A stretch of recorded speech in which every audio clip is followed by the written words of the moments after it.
Assalamualaikum warahmatullahi wabarakatuh. Perkenalkan, nama saya Arif Yuda Putra Pratama dari Fakultas Hukum, NIM 2023 1440042.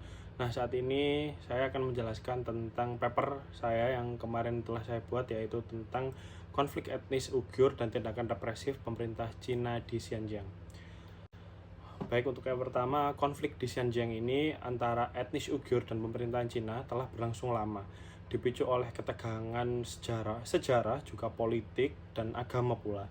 Nah, pemerintah Cina ini menuduh kelompok Uighur ini sebagai separatis dan terorisme. Nah, sehingga penerapan tindakan represif oleh pemerintahan Cina yang berada di camp-camp yang didirikan oleh pemerintah Cina itu dianggap sebagai perampasan hak asasi manusia. Nah, laporan PBB menemukan adanya penyiksaan dan pelanggaran hak asasi manusia meskipun Cina membantahnya.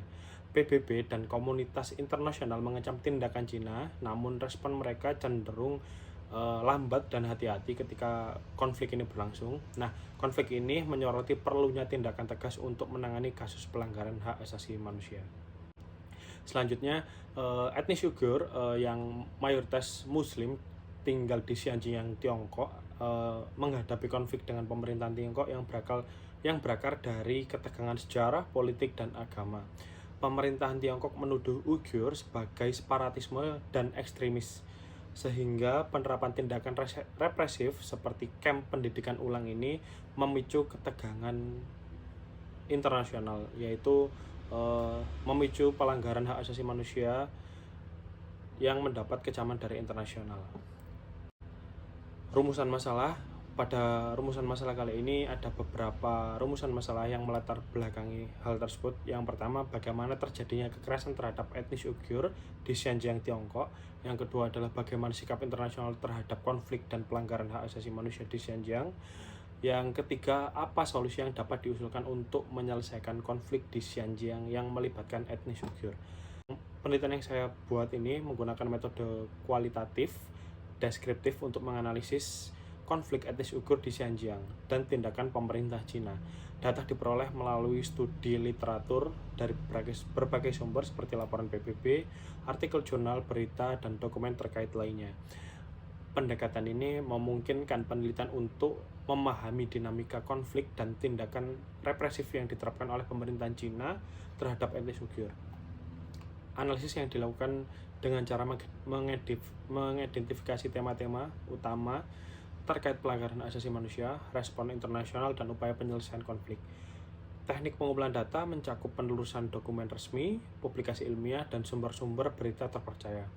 Data yang terkumpul kemudian dianalisis secara mendalam untuk memberikan gambaran yang komprehensif mengenai konflik tersebut.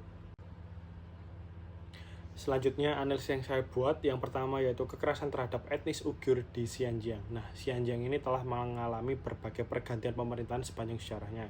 Pada abad ke-8 hingga ke-9 Masehi, wilayah ini dipimpin oleh kerajaan Uighur Khanate. Meskipun istilah Uighur ini belum umum secara digunakan, namun mereka menyebutkan diri mereka adalah orang Turki. Nah, pada awal abad ke-20 terjadi beberapa pemberontakan melawan pemerintahan Tiongkok yang didukung oleh Uni Soviet. Nah, pemberontakan ini menjadikan negara yaitu Republik Islam Turkistan Timur yang berumur pendek waktu itu sekitar 1933 sampai 1934 dan Republik Turkistan Timur 1944 sampai 1949. Namun pada tahun 1949 Xinjiang resmi menjadi bagian dari Tiongkok. Nah, sejak saat itu pemerintahan Tiongkok mengambil sikap keras terhadap pemerintahan etnis Uighur atau kelompok etnis Uighur. Pemerintahan Tiongkok menargetkan organisasi seperti Kongres Uighur Dunia (WUC) dan Gerakan Kemerdekaan Turkistan Timur atau ETIM yang terakhir dianggap sebagai kelompok teroris. Nah, tindakan keras terhadap warga Uighur ini memuncak pada kerusuhan berdarah pada tahun 2009, tepatnya pada Juli, yang mengakibatkan banyak kematian dan penangkapan besar-besaran.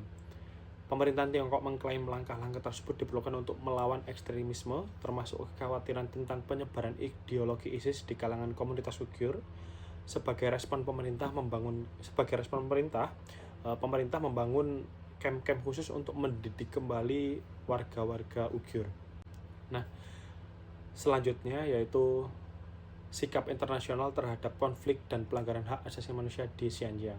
Pembangunan camp oleh pemerintahan Cina di Xinjiang ini disorot oleh beberapa negara anggota PBB karena dianggap melanggar hak asasi manusia terhadap warga etnis Uyghur dan etnis minoritas lainnya. Kelompok peneliti PBB menemukan bukti yang dapat dipercaya terkait penyiksaan, kekerasan seksual, dan tindakan medis yang dipaksakan, juga kebijakan keluarga berencana yang diskriminatif. Laporan tersebut mendesak Cina untuk segera membebaskan semua orang yang ditahan secara tidak sah. Dan beberapa negara bahkan menyebutkan bahwa tindakan di Cina di Xinjiang ini merupakan tindakan genosida. Sementara komunitas internasional dan PBB mengecam langkah represif yang dilakukan oleh pemerintahan Cina. Namun, Cina menyangkal semua tuduhan pelanggaran asasi manusia di Xinjiang. Menurut juru bicara Kementerian Luar Negeri Cina, dokumen-dokumen dari kepolisian Xinjiang dianggap sebagai upaya merusak citra negara tersebut. Karena pemerintahan Cina menyatakan bahwa tindakan keras di Xinjiang merupakan pencegahan secara efektif dan memberikan pendidikan kembali kepada narapidana dalam melawan upaya terorisme. Meski demikian, kritik berpendapat bahwa tindakan Beijing atau Tiongkok ini digunakan sebagai alasan untuk melanjutkan penindasan terhadap orang-orang Uyghur. Selanjutnya yaitu solusi penyelesaian konflik di Uyghur. Langkah yang diambil PBB untuk menyelesaikan konflik di Xinjiang ini dinilai tidak efektif dan terkesan konservatif atau berhati-hati. Dalam konflik ini PBB hanya memantau dan melakukan pendekatan kepada pemerintahan Cina tanpa bisa memantau secara langsung pelanggaran hak asasi manusia yang terjadi di Xinjiang. Ketidakmampuan PBB ini untuk bertindak lebih tegas terlihat ketika pemerintahan Tiongkok secara terbuka menolak kunjungan langsung PBB ke Xinjiang dengan alasan bahwa tindakan mereka bertujuan untuk menghancurkan terorisme. Meskipun pemerintahan Tiongkok secara rutin menyangkal tuduhan pelanggaran hak asasi manusia di Xinjiang dan tidak mengizinkan akses langsung PBB untuk meninjau wilayah tersebut, PBB memilih untuk bertindak hati-hati dan perlahan dalam menangani masalah tersebut. Akibatnya, banyak warga Uyghur yang terus menghadapi diskriminasi setiap harinya, sementara PBB berusaha mencari solusi melalui diplomasi dan pengawasan jarak jauh. Selanjutnya adalah kesimpulan dari paper yang saya buat. Nah, konflik antara etnis Uyghur dan pemerintahan Cina selama beberapa dekade ini memang didasari oleh sejarah, politik, dan agama, namun juga dari desakan kelompok separatis untuk memerdekakan Turkistan Timur. Nah, tindakan represif Cina ini terhadap etnis Uyghur juga dipicu oleh kekhawatiran akan terorisme dan radikalisme di kalangan komunitas Uyghur, sehingga Cina membangun camp-camp untuk mendidik kembali etnis Uyghur dan dalam upaya untuk memerangi terorisme juga dalam mengembalikan etnis Uyghur ke pemerintahan Cina. Laporan PBB menemukan bahwa pemerintahan Cina melakukan kekerasan dan penyiksaan terhadap etnis Uyghur, merampas hak asasi manusia. Namun Cina membantah tuduhan tersebut dengan alasan camp-camp tersebut bertujuan untuk melawan terorisme dan untuk mengembalikan etnis Uyghur ke dalam pemerintahan Cina dan tidak mengizinkan PBB meninjau secara langsung. Nah, PBB ini dinilai lambat dan hati-hati dalam menangani kasus-kasus tersebut, sehingga diskriminasi terhadap etnis Uyghur masih berlangsung hingga.